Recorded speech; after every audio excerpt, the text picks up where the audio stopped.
नमस्कार मित्रों, स्वागत है आप सभी का आपके अपने YouTube चैनल संस्कृत शिक्षा पर। मित्रों, आज के वीडियो में हम लोग इंद्र सूक्त के देवता इंद्र के बारे में पढ़ेंगे। तो इसमें देखते हैं, ऋग्वेद में इंद्र की स्तुति लगभग 250 सूक्तों में की गई है। अतः इंद्र ऋग्वेद का सर्वाधिक महान देवता है। अपनी महनीयता एवं गुणों के कारण इंद्र आर्यों का जातीय और राष्ट्रीय देवता बन गया तथा सभी देवताओं का राजा हुआ। यानी कि जो इंद्र हैं, इंद्र की स्तुति ऋग्वेद में सबसे अधिक सूक्तों में की गई है और सूक्तों की संख्या 250 है। इसीलिए इंद्र को ऋग्वेद का सर्वाधिक महान देवता कहा जाता है। आगे देखते हैं, इंद्र का शारीरिक स्वरूप, यानी कि इंद्र का शारीरिक स्वरूप कैसा है, इसके बारे में देखते हैं। ऋग्वेद में इंद्र के शारीरिक स्वरूप का विवेचन प्राप्त होता है, जिसके अनुसार इनका रंग भूरा है, इनका केश और दाढ़ी भूरी है। इंद्र का शरीर बलशाली और पुष्ट है, इनकी भुजाएं वज्र के समान हैं, जिसके लिए पंक्ति है, यो सोमपा निचितो वज्र बाहु। तो ये जो अंक दिया गया है, इसका मतलब यही है कि ये जो पंक्ति है, यह पंक्ति ऋग्वेद के दूसरे मंडल के 12वें सूक्त का 13वां मंत्र जो है उसी से लिया गया है। दूसरा है, यो रोहिणम स्फुरद वज्रबाहु, यो रोहिणम स्फुरद वज्रबाहु। यह जो पंक्ति है, यह पंक्ति ऋग्वेद के दूसरे मंडल के 12वें सूक्त के 13वें मंत्र से है। आगे देखते हैं, पुष्ट होने के साथ साथ इंद्र के अंग भी सुंदर हैं। इनकी ठुड्डी और होंठ अत्यधिक सुंदर हैं, जिसके लिए एक पंक्ति है, युक्त ग्रावड़ो यो अविता सुसिप्रह। यह जो पंक्ति है, यह पंक्ति ऋग्वेद के दूसरे मंडल के 12वें सूक्त का 6वां मंत्र है, उसी से यह पंक्ति लिया गया है। तो आगे देखते हैं, इंद्र के सहायकों के नाम भी ऋग्वेद में प्राप्त होते हैं। यानी कि इंद्र के जो सहायक देवता हैं, उनका भी नाम ऋग्वेद में प्राप्त होता है। देव इंद्र के पिता हैं, अग्नि और पूषा इनके भाई हैं, इंद्राणी इनकी पत्नी हैं, मरुतगढ़ सहायक हैं।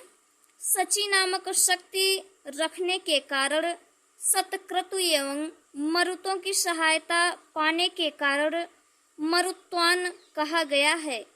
ये जो इंद्र हैं, इंद्र सची नामक शक्ति रखते हैं, जिसके कारण इन्हें सतक्रतु कहा जाता है और इन्हें मरुतों की सहायता मिलती है, जिससे इन्हें मरुत्वान कहा गया है।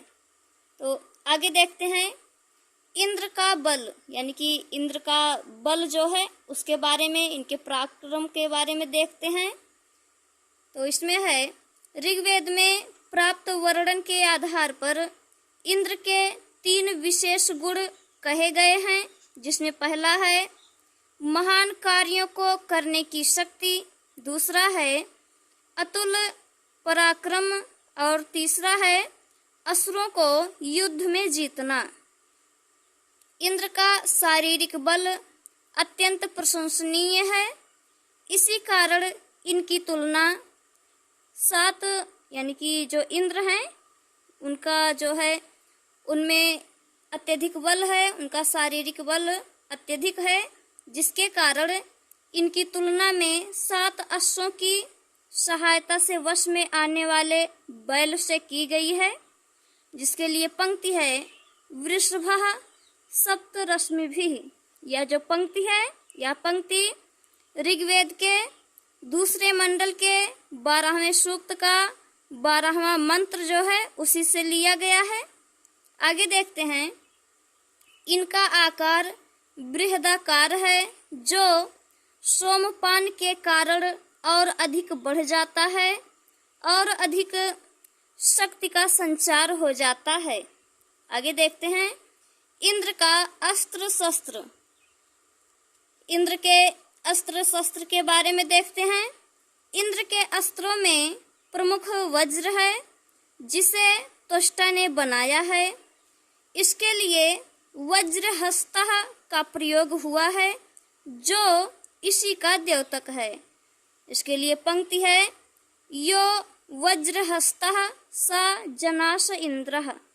यह जो पंक्ति है, यह पंक्ति ऋग्वेद के दूसरे मंडल के 12वें सूक्त का 13वां मंत्र जो है उसी से लिया गया है।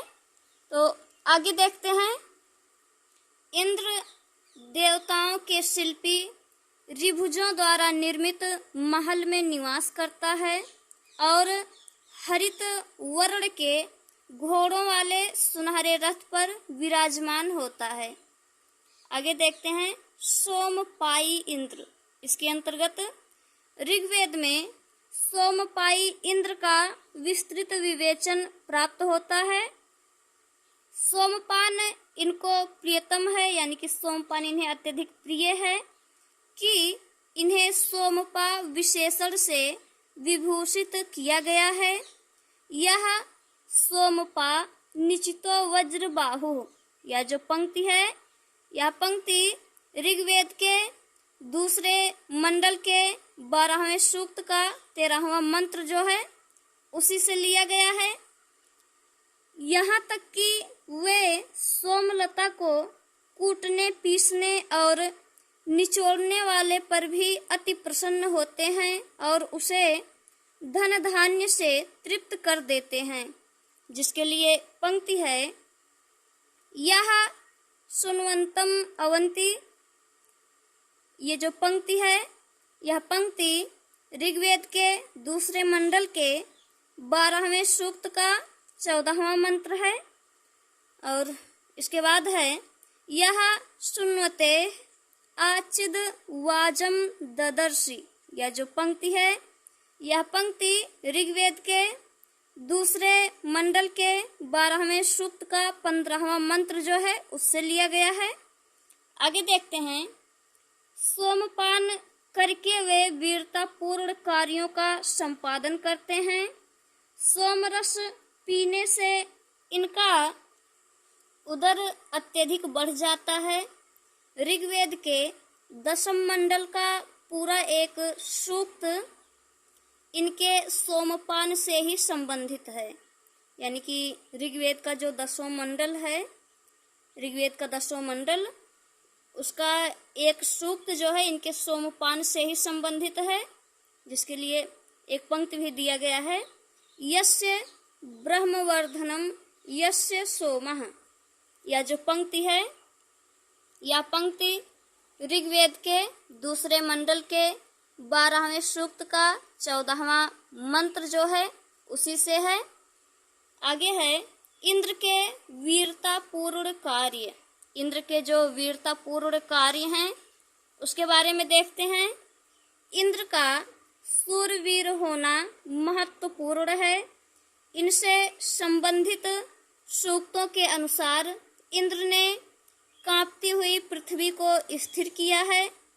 विस्तृत अंतरिक्ष को नापने के साथ ही द्युलोक को भी दृढ़ बनाया है, पर्वतों को भी स्थिर किया है। जिसके लिए एक मंत्र यहाँ पर दिए हैं, यह पृथ्वीं व्यथमानाम दृंहद यह पर्वतान प्रकुपिताम अरमणात यो अंतरिक्षम विमे वरीयो यो द्याम अस्तभनात सा जनास इंद्रः। यह जो पंक्ति है, पंक्ति यानी कि मंत्र है एक, तो ये जो मंत्र है, यह मंत्र ऋग्वेद के दूसरे मंडल के 12वें सूक्त का दूसरा मंत्र है। आगे देखते हैं, इन्होंने संपूर्ण वस्तुओं को गतिशील बनाया है। वृत्र को मारकर, वृत्र जो है एक राक्षस था, तो वृत्र को मारकर गंगा आदि 7 नदियों को प्रवाहित किया है। येन एमा यानी कि ये नेमा येन एमा विश्वा च्यवना कृतानि, ये जो पंक्ति है यह पंक्ति ऋग्वेद के दूसरे मंडल के 12वें सूक्त का चौथा मंत्र है, उसी से लिया गया है यह पंक्ति। तथा यो हत्वा अहिम अरिणात सप्त सिंधुन्यो, यह जो पंक्ति है यह पंक्ति ऋग्वेद के दूसरे मंडल के 12वें सूक्त का तीसरा जो मंत्र है उससे लिया गया है। तो मित्रों, इसके आगे जो है अगले वीडियो में देखेंगे। तो आशा है वीडियो आप लोगों को पसंद आई होगी। तो वीडियो को लाइक कीजिए, चैनल को सब्सक्राइब कीजिए तथा अपने मित्रों के साथ शेयर कीजिए। और यदि वीडियो में कुछ कमी दिखे तो कमेंट बॉक्स में कहिए। इससे भी अच्छी वीडियो लाने के लिए हमारा सहयोग कीजिए। वीडियो देखने के लिए आपको बहुत बहुत धन्यवाद।